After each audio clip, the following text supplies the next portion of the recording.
ദൃശ്യം 3 കാണാൻ PVR ഫോറമോളിൽ തിരികെയാണ്. ഈ സിനിമയിൽ ഒരു ഡയലോഗ് ഉണ്ട്, ഇങ്ങനത്തെ സിനിമകൾ വന്നു കഴിഞ്ഞിട്ടുണ്ടെങ്കിൽ തിയേറ്ററുകാർക്ക് ചാകരയാണ്. അത് കണ്ടോ, 390 രൂപയാണ് സ്ക്രീൻ 3ക്ക് ഇവർ ചാർജ് ചെയ്തിരിക്കുന്നത്. സ്ക്രീൻ 3 4K ലേസർ 7.1 ആണ്, മിഡിൽ സീറ്റുകളില്ല, സ്വീറ്റ് സ്പോട്ട് മിസ്സായിട്ടുള്ള ഒരു സ്ക്രീനും കൂടിയാണ്.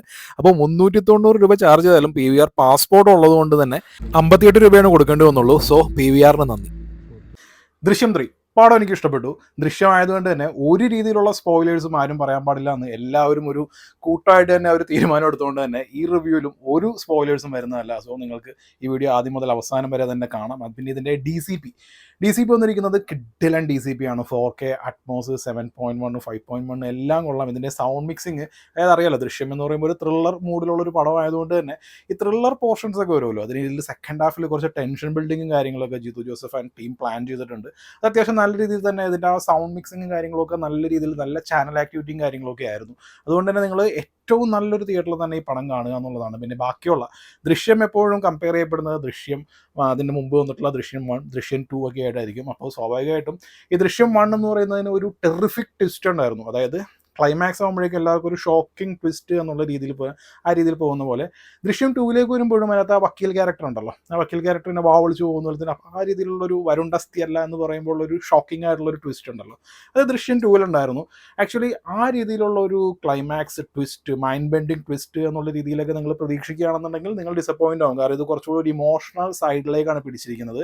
ആൻഡ് ദൃശ്യം 3 എനിക്ക് മെയിൻലി വർക്ക് ആവാനുള്ള കാരണം ജോർജ് കുട്ടി എന്ന് പറയുന്ന ഒരു ക്യാരക്ടർ ഉണ്ടല്ലോ, ആ ക്യാരക്ടർ അയാൾ എങ്ങനെയാണ്, അതായത് ആൾക്ക് ഇവോൾവ് ആയിക്കൊണ്ടിരിക്കുകയാണ്. ദൃശ്യം 2-ലൊരു ഡയലോഗ് ഉണ്ട്, അവർക്ക് കിട്ടുന്ന ഏറ്റവും വലിയ ശിക്ഷ എന്നുള്ളത് ഈ പോലീസിനെ ഭയന്ന് അടുത്ത് എന്താവും, എന്തൊക്കെയായിരിക്കും ജീവിതത്തിൽ ഇനി സംഭവിക്കാൻ പോകുന്നത് എന്നുള്ളത് ഒരു എത്തും പിടിയും കിട്ടാതുള്ള ഒരു ജീവിതം എന്ന് പറയുമല്ലോ.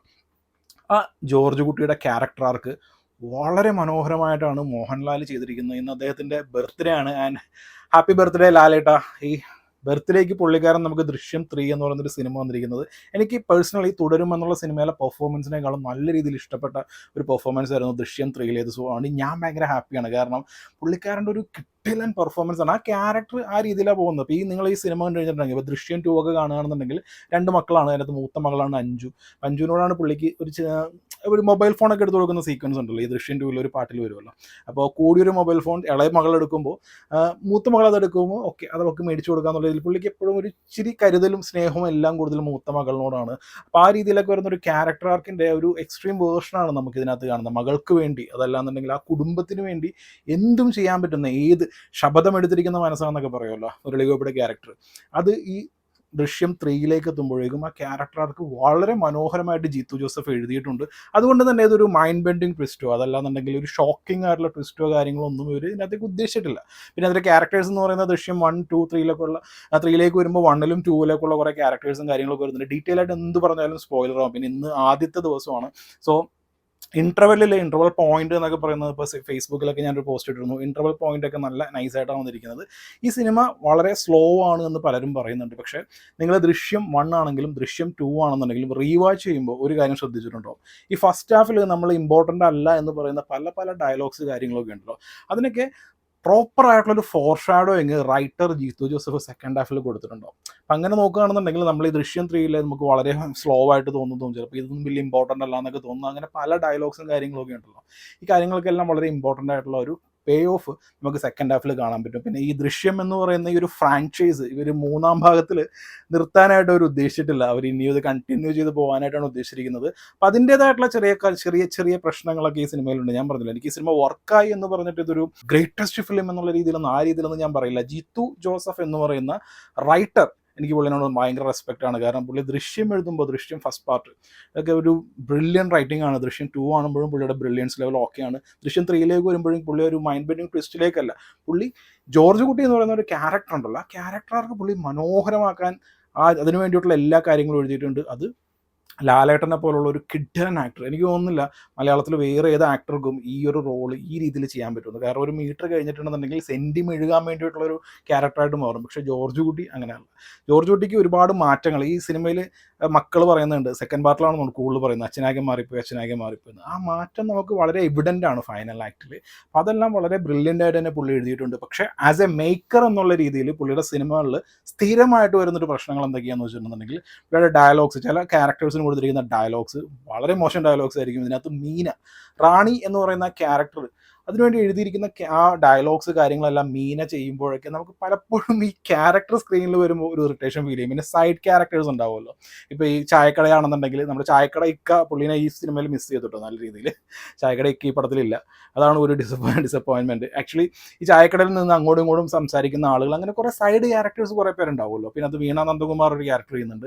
ഈ ക്യാരക്ടർ അടക്കം ഇവരുടെ പെർഫോമൻസ് വളരെ മോശമായിരിക്കും. പിന്നെ പുള്ളിയുടെ മേക്കിംഗ് സ്റ്റൈൽ, പുള്ളി ഒരു കുറച്ച് എസ്തെറ്റിക്കലി ഒന്നും പുള്ളി ആ രീതിയിലൊക്കെ ഒന്നും ഫ്രെയിം നന്നാക്കാനും നോക്കുന്നില്ല പുള്ളി. നമ്മളിപ്പോൾ ദൃശ്യം സീരീസ് ഒക്കെ സീരിയൽ ലെവൽ മേക്കിംഗ് ആണെന്ന് സോഷ്യൽ മീഡിയയിൽ പലതും പറയുമല്ലോ. അപ്പോൾ അതുപോലെ തന്നെയുള്ളൊരു മേക്കിംഗ് ആണ് ഈ സിനിമയ്ക്കും ഈ പുള്ളിക്കാരൻ അങ്ങനെ തന്നെയാണ് കണ്ടിന്യൂ ചെയ്തുകൊണ്ടിരിക്കുന്നത്. അപ്പോൾ ഈ കുറവുകളെല്ലാം നല്ല രീതിയിൽ ഈ പടത്തിലുണ്ട്. അപ്പോൾ ഒന്നാമത് മേക്കിങ്ങിൽ ഇത്രയും പ്രശ്നങ്ങളുണ്ട്. ഡയലോഗ്, നാടക ലെവൽ ഡയലോഗ്സ് എന്നൊക്കെ നമ്മൾ പറയുന്ന പോലുള്ള ആ ഡയലോഗ്സിൻ്റെ കൂടെ ഈ അമേച്ചറായിട്ടുള്ള പെർഫോമൻസും കാര്യങ്ങളും വരുന്നു.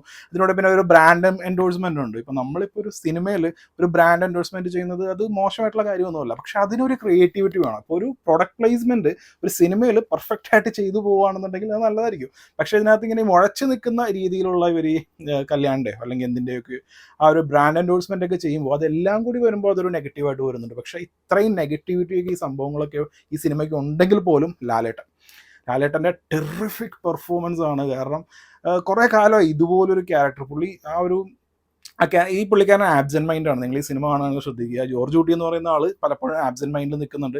കാരണം പുള്ളിക്ക് സ്വസ്ഥത എന്ന് പറയുന്നൊരു സംഭവമില്ല. പുള്ളി പല കാര്യങ്ങളും ചെയ്യുന്നുണ്ടെങ്കിൽ അടുത്തത് എന്ത്, ഇനി എന്തുകൊണ്ട്, ആരൊക്കെയാണ് ശത്രുക്കൾ. ഇപ്പോൾ ഫസ്റ്റ് പാർട്ടിൽ ആരാണ് മുമ്പിലുള്ളതെന്നവർക്ക് അറിയാൻ പറ്റുന്നത്. എൻറ്റയർ പോലീസ് ഫോഴ്സിനെയാണ് വെല്ലുവിളിച്ചിരിക്കുന്നത്. ഇപ്പോൾ സെക്കൻഡ് പാർട്ടിലൊക്കെ ആണെന്നുണ്ടെങ്കിൽ ഇവർ ഗീതാ പ്രഭാകർ, പിന്നെ പ്രഭാകർ, അങ്ങനെയുള്ള IG, അങ്ങനെയുള്ള ഇയാൾക്ക് കാണാൻ പറ്റുന്ന ശത്രുക്കളൊക്കെ ആയിരുന്നു. അപ്പോൾ അതിനകത്തേക്ക് വരുമ്പോൾ ഇതിനകത്ത് ഇനി ആരൊക്കെയാണ് എൻ്റെ ശത്രുക്കൾ എന്നറിയാൻ പാടില്ലാത്ത രീതിയിലുള്ള ഒരു വൾണറബിലിറ്റിയും കാര്യങ്ങളൊക്കെ ജോർജ് കുട്ടി കാണിക്കുന്നുണ്ട്. അപ്പോൾ ആ ഒരു ക്യാരക്ടർ ആർക്ക് നല്ല രീതിയിൽ വരുന്നുണ്ട്. പിന്നെ ഇത് ഈ സിനിമയുടെ കഥ, അതായത് ദൃശ്യം 3 അവസാനിക്കുന്നില്ല, ഇതിനി കണ്ടിന്യൂ ആയിട്ട് പോവുകയാണ്. അപ്പോൾ ജോർജ് കുട്ടി എന്ന് പറയുന്ന ക്യാരക്ടർ, ആ ക്യാരക്ടർ ആർക്ക് എഴുതിയിരിക്കുന്നത് അത് മോഹൻലാലിൻ്റെ കിഡിലൻ പെർഫോമൻസ്, അതൊക്കെ കൊണ്ട് എനിക്ക് നല്ല രീതിയിൽ വർക്കായിട്ടുള്ള പടമാണ്. നിങ്ങൾ 200-250 രൂപ കൊടുത്ത് ഈ സിനിമ കാണുകയാണെന്നുണ്ടെങ്കിൽ നിങ്ങൾ ദൃശ്യം എന്ന് പറയുന്നത് മലയാളത്തിൻ്റെ ഏറ്റവും മെയിനായിട്ടുള്ള പടങ്ങൾ എടുത്തു പോയി കഴിഞ്ഞിട്ടുണ്ടെങ്കിൽ അതൊന്നാണ് ദൃശ്യം. അപ്പോൾ ആ ദൃശ്യത്തിൻ്റെ ആ വലിയ കൊടൂര ഹൈപ്പും കാര്യങ്ങളൊക്കെ ആയിട്ട് പോവുകയാണെന്നുണ്ടെങ്കിൽ പോലും നിങ്ങളെ ഓക്കെ എന്നുള്ള രീതിയിൽ നിങ്ങളെ എൻ്റർടൈൻ ചെയ്യിക്കാൻ പറ്റുന്നൊരു സംഭവമാണ്. കാരണം ദൃശ്യം 1 കിഡിലൻ ട്വിസ്റ്റ് ഉണ്ടായിരുന്നു, ദൃശ്യം 2 കിഡിലൻ ട്വിസ്റ്റ് ഉണ്ടായിരുന്നു.